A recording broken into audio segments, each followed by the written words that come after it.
There is no longer meaning in my life, and I'm here to talk about the US Open. I've been following Grand Slams for a long time now, and this US Open is like the most insane I think I've seen ever. So let's start with the most important question, everybody's first question. Is Novak Djokovic washed? Now, by the way, if you see me looking over here, it's because I'm reading my notes. Okay, Novak Djokovic, not in great form, has been losing some big matches, not looking great. And he even said on this, my plans after I retire from tennis is to coach Fonseca. I'm going to be very expensive for him, so be ready. He's gonna coach Joao. Unfortunately, Joao lost in the second round, but that's neither here nor there. And you know, for all the haters out there saying Novak is washed, it's over, he's gonna retire soon. He might retire soon, but I just gotta say one thing. Look at his outfit. I rest my case. Okay, now Jannik Sinner. There were some talks. Jannik Sinner lost. He had to withdraw from the final in Canada, or in Cincinnati actually. And you know, it was unfortunate. People were like, he's hurt. It's over for him. Nope. Look at these fucking results. First round, 6-1, 6-1, 6-2. Second round, Alexei Popyrin, who won in Canada last year, won in straight 6-3, 6-2, 6-2. Insane. He's in fantastic form right now. It's something we need to talk about. Jannik Sinner could possibly be the closest person in the modern tennis era to win the Calendar Slam. He starts off this year, wins only dropping 2 sets in the Australian, tragically lost in the French Open, and then won in Wimbledon, and now favored to win the US Open. Now, if he wins the US Open, he will be closer to getting the Calendar Slam than Novak, Carlos, Rafa, and Roger. And why is that? I don't know if you remember, 3 match points in this match. 3 championship points. Lost all 3. It was tragic. So, you know, if he wins this tournament, it's gonna be sad. He could have had all 4. And I'll show you here. The closest Rafa ever got was winning the French, winning Wimbledon, winning the US Open, but only making it to the quarters of the Australian. This is in 2010. Roger has gotten pretty close in 06, 07, and 09. 07 was his closest season. But, however, I mean, we look at the French. He only won 1 set. Not really as close. Then we see Novak. Novak has had some very tragic years. His closest was in 2023 against crazy Carlos Alcaraz, somehow winning this one. This is an amazing match, unfortunately. But I mean, we look at Novak. It's insane that he hasn't done it. 2011, we look at this Grand Slam season. This is considered his best season. He won 26 matches in a row, lost to Federer and semis, and even make all 4 finals. 2015, this probably considered his best season. Tragic loss to Wawrinka. Very, very close match. He took out Nadal in this one and Murray. And then we look at 2021. This one is the one that makes the least amount of sense. So he wins the Australian, beats Medvedev. Wins the French, beats Nadal, and beats Tsitsipas. Wins Wimbledon, beats Berrettini. I mean, this was just insane. Very, very convincing run. And then loses in straights to Medi for the Calendar Slam. This was tragic. I don't know what happened. Maybe it was whatever. Maybe it was nerves, maybe it was something. But the actual GOAT, the only person to ever win the Calendar Slam, 1969, Rod Laver. Boom. Being I don't even know any of these players. Stan Smith, Arthur Ashe, John Newcomb. That's the only names I actually know. But I mean, look at these scores. 22-20. What are we talking about? Respect to Rod Laver, but Alcaraz currently in great form. Just won in Cincy. Unfortunately, Sinner had to retire. But look at this. The bald buff. Apparently, the brother fucking butchered him. He had to shave it all off. And now look at this shit. I mean, this is kind of close for Opelka, you see, but it really wasn't if you watch the match. I mean, it's just because of Opelka's insane serve that he was able to hold, like, some of these service games. But then you see that Bellucci fucking bageled his ass, 6-1, gave him a breadstick too. And then Doderi, Luciano, look at this fucking score, 6-2, 6-4, 6-0. Fucking whatever, how you say his name, has won 3 tournaments this year. Now we have some sad news. We see Coco Gauff, a little bit of a breakdown in this last match. It was sad, but she overcame. This was in her second round, but a good bounce back. Coco Gauff looking good, feeling some pressure being the leading American player. Wanting to win this tournament means so much to her. She won it in 23. It was amazing. That brings us to Iga. Iga a little shaky in the second round match, but just won in Cincy. Didn't even drop a set, and we saw her at Wimbledon double bagel in the final. What the fuck is happening? Now Arena, probably the actual favorite to win this. I mean, easily the best hardcourt player in the world, in great form. Some close sets here and there, but I mean, she's handling it good. Jessica Pegula, tragic loss last year to Sabalenka in the final. She's really surprised me. I mean, first off, first 3 rounds, handled it fantastic. A bagel and 2 breadsticks, first 3 rounds. And what more can you ask for, honestly? Final last year, tragic. But it is what it is. Gotta move on. Now, the big news. Taylor Townsend incident. The incident with Ostapenko. Ostapenko, not known for being the kindest player, should I say. Has some issues here and there. Called Taylor uneducated, no class for not apologizing on hitting a net cord, which, okay, sometimes it's nice, oh, I hit a net cord, it's a free point, sorry.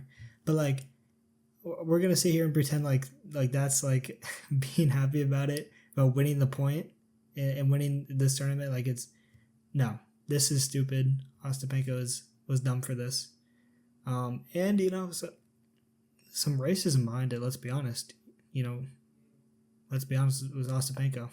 She's looking pretty good. Currently, unfortunately, having to play against Andreeva, who is just came out of nowhere like 2 or 3 years ago, and has just been absolutely insane. Super young, like 2 years fucking older than my sister, which is crazy to think about. But, I don't have that much faith Townsend's in making it to the next round, but I'll be watching and hoping for her. Taking it to Andreeva, just insane form. I mean, just looking amazing so far. So, it's hard to root for either. I like both players, great players. The second most controversial moment, maybe the first most controversial moment, photographer walks on during the point. There's a big break. It's like 8 minutes between the serve. Obviously, every single umpire in the world is going to give a first serve. You have to wait 8 minutes. Medvedev didn't like that. What did Medvedev do? Scream at the umpire. Super upset. We see over here. Now we can listen to the crowd. There's more time in between, still waiting because he causes a riot with the crowd. I mean, I love Medvedev, but this was not it. Proceeded to lose the match and destroy his racket.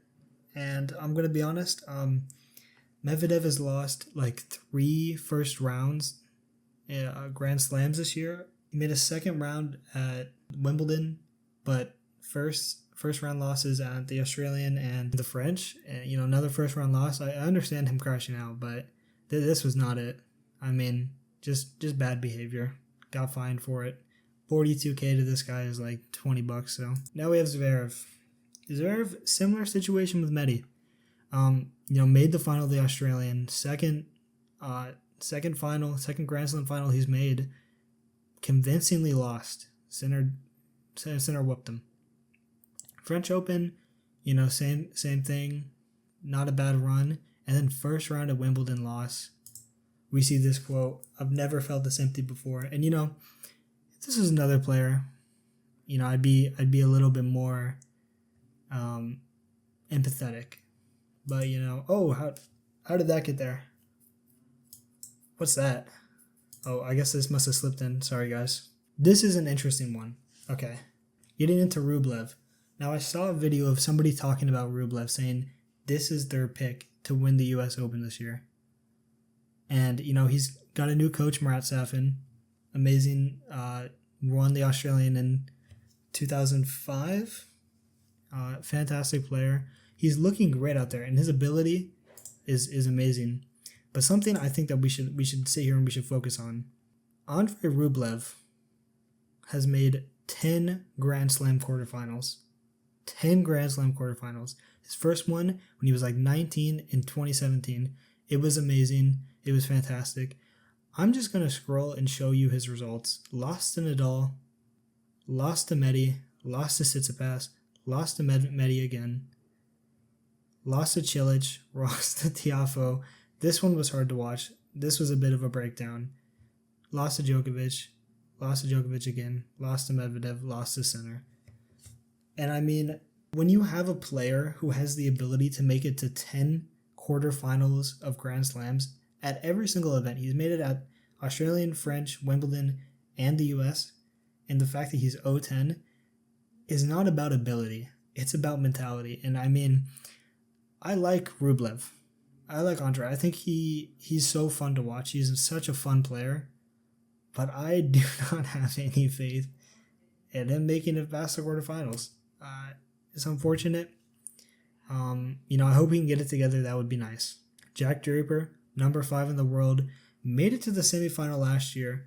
Didn't drop a set until he met Sinner. Fantastic run. Then he won Indian Wells. Injury. Tragic. This could have been a deep run. Unfortunately, we lost out on it. Tommy Paul. Now we're getting into the American zone. The American zone is a place I like to be because I'm a big fan, but I also hate it because this shit makes me sad. Tommy Paul, dark horse, made the semis in 2023 at the Australian. Great player. I think he made quarters last year at US Open. This second round match was insane. I just need to show you guys what happened. So we're on match point. This is for Tommy to win. It's like 3 a.m. or something crazy because this match has gone so long. Let's watch.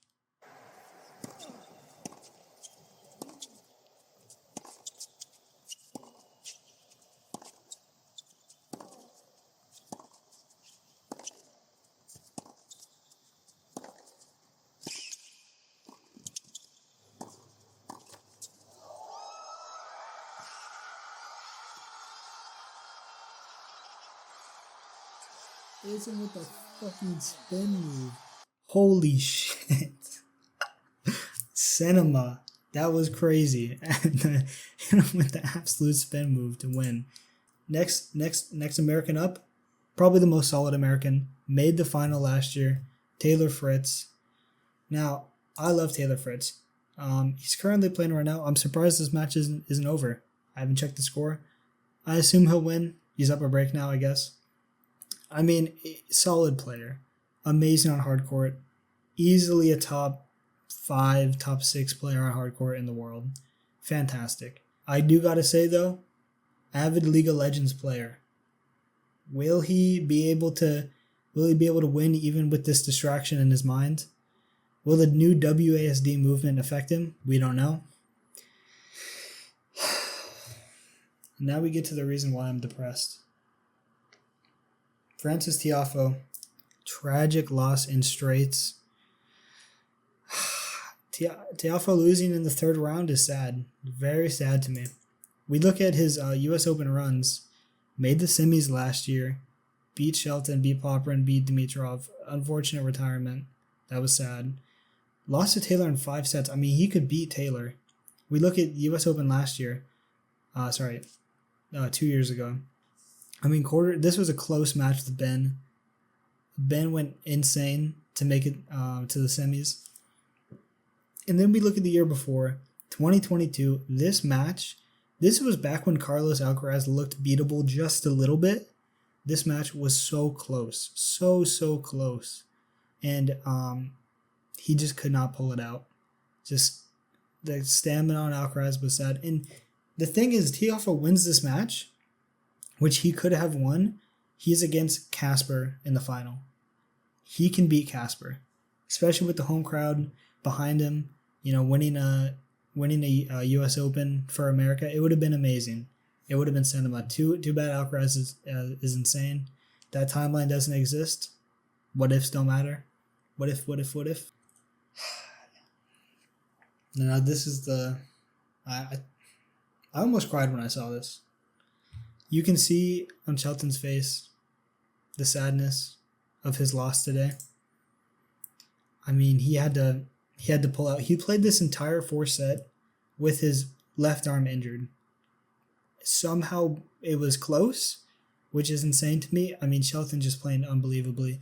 Maybe he pulls out this fourth set. He can get some treatment, come back in 2 days. But fortunately, no. Fortunately, he lost. I mean, Shelton just, his 2023 run, unbelievable. His first full season, he makes it to a semi. Amazing. I mean, just if you're American, if you like college tennis, it's impossible not to root for Shelton. I love this man so much. You know, did the infamous saved the freaking match point, got to the tiebreak in the third set, did the phone celebration. Unfortunately, it wasn't enough. Novak did it better. But still, like, an amazing moment. I'm going to say my predictions for this year. I'm going to do my fun ones first. My first fun prediction, Tommy Paul. Now, realistically, if we're choosing an American, it'd be Taylor Fritz. But something about Tommy Paul. I've always loved him. I've watched him in person in Cincy. Just such a fantastic player. Dark horse. So fun to watch. I mean, I don't know how you don't like this guy. Tommy Paul. And, sorry, Coco. I'm going to tell you now, my fun prediction and my real prediction don't have Coco. But I mean, Andreeva, like, she's just so young. She's so fun to watch. Such a nice personality. I really think she has a good chance this year. I mean, she's playing amazing. Realistically, though, the final's going to be Sinner fucking Alcaraz. Because of course it is. I mean, these two are just too fucking good. I mean, the only way I see one of them losing is if they're injured. Realistically, it just isn't going to happen. They have, of this like new generation, they have the experience, they have the mentality, they have the ability, they have every edge they could have on any of these other players. It's just insane. And my real prediction of who's going to win, Sinner. I mean, the best hardcourt player in the world. He's insane. Won the past 3 hardcourt Grand Slams. He's going to make it a 4th. I mean, pretty just insane. And then for the women's, Iga. I mean, Iga won in 2022. She's looking amazing right now. Just won in Cincy. I mean, she's just in amazing form. She gets a bit of the Taylor Swift buff. Taylor Swift just got engaged. She's a big Swiftie. I really think she's going to pull it out this year. Sabalenka, maybe. I mean, it all depends. Maybe Sabalenka's looking a little beatable right now. We don't know. But it's going to be fun to watch. Okay, that's all I got.